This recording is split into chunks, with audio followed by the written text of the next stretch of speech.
Sveiki visi gimę po svarstyklių ženklu. Pasižiūrėkime, kas jūsų laukia laikotarpyje nuo kovo 3 iki kovo 9 dienos. Kokios savaitės perspektyvos, ko vengti ir patarimas jums. Perspektyvos.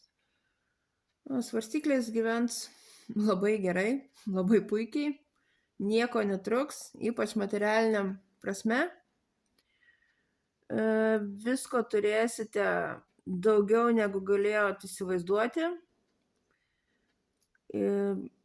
Pilnam komforte gyvensit.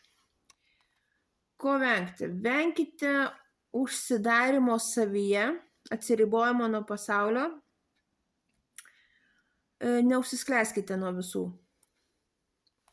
Ir patarimas jums, nebijokite naujienų, nebijokite užsimti kažkom naujų, pradėti kažkokius tai reikalus, ar tiesiog neapdairiai rizikuoti. Šis laikotarpis yra jums palankus tam.